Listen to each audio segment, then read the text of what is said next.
He said, was there anybody else in there with you? He said, yeah. There was two colored boys, what they called them in those days. And he said, one of them, his name is Junior, and he said the other's a short, stocky guy, and I'm not sure his name. Well, Junior Jarman and Harold Norman were indeed in the downstairs lunchroom just prior to the arrival of the motorcade. Now, my question, ladies and gentlemen of the jury, is how could Oswald have correctly identified these two guys in the downstairs lunchroom if he's up on the 6th floor shooting at the president? Okay? So,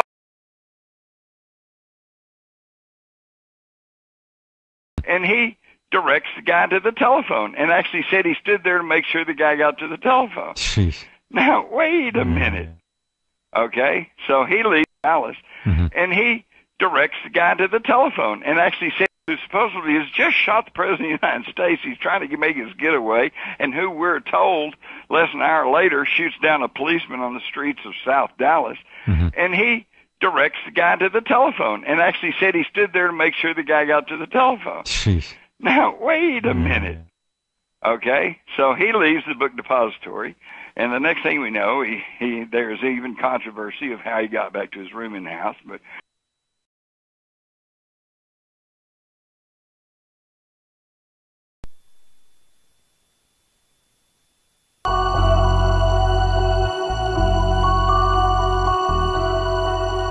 Pierce Allman was a reporter for a local radio station at the time and witnessed the horrifying event firsthand. The parade came down Elm Street, which is that street, and made this turn, and then turned very slowly here to come in front of what is known then as the School Book Depository Building. Right. And I was standing right here. And you were standing right here? Yeah. During the event? Yeah. So what was the chain of events that happened then, once you got here? Well, the motorcycle escorts came first, and then the police chief, and then the limo was right behind them, and I was just focused on the president and Jackie. They look great. It's like you want a king and queen to look, or the president or the first lady to look. Sure, yeah. Jackie was on this side, had on the pink suit and the little pink hat, and I remember shouting out like, "Welcome to Dallas," or whatever. And then just as they turned, boom, it was this real loud, reverberating explosion.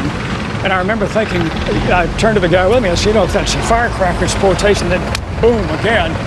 And I glanced up, and I thought I saw a rifle barrel, but at that stage, I really could not be sure.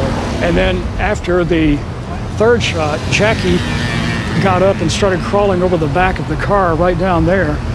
And the mythology at that time was that she was trying to get out, and that simply wasn't true. As it turned out, she was reaching for a sizable piece of her husband on the back. At that time, instinct was, I got to get to a phone. I need to call the station and tell them that this has happened. So I went up to the front door of the depository building right there, and I asked the guy coming out, I said, where's the phone? And he jerked his thumb and said, in there. I said, thank you. 2 weeks later, Secret Service called and wanted to do an interview. I said, fine. And they said, are you familiar with the testimony of Lee Harvey Oswald following his arrest? I said, no. I said, well, he states as he was leaving the building, a young man with a crew cut rushed up, identified himself as a newsman, and asked for a phone with us. And he said, based on what you said and based on what he said, this was obviously you asking the assassin where a phone was. Oh my gosh, so you actually met the assassin? Evidently, according to the Secret Service. Minutes after it happened? Yeah, within Without minutes. knowing it? Without knowing it. That is remarkable. I mean, that's crazy. It's a bit stunning, and now and then I think about it, reflect on it.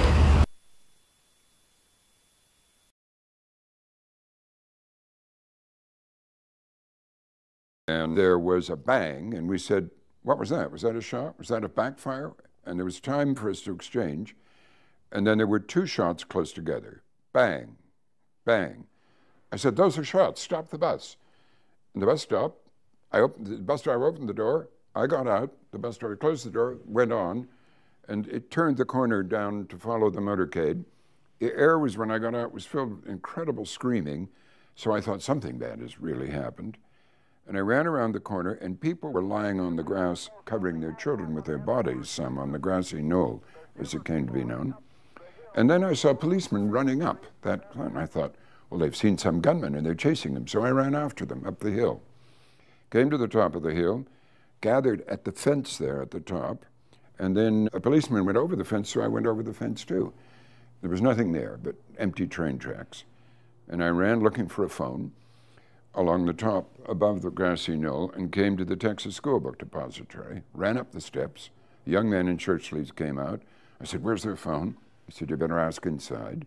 I did, of another guy standing inside, pointed to an office. I found a phone. I got onto NBC in about 10 seconds, and I did a bulletin.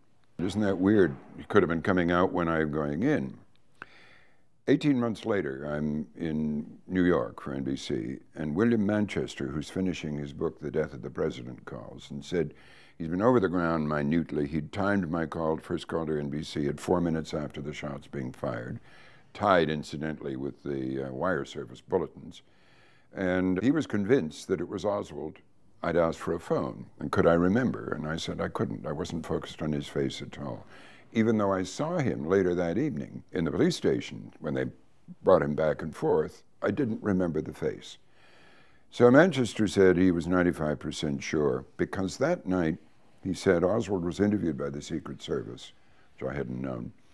And as he left the building, he said a young, blonde, crew-cut Secret Service man ran up the steps and asked him for a phone. Well, apparently, no Secret Service men did. I was young, blonde, White House press badge, gray suit.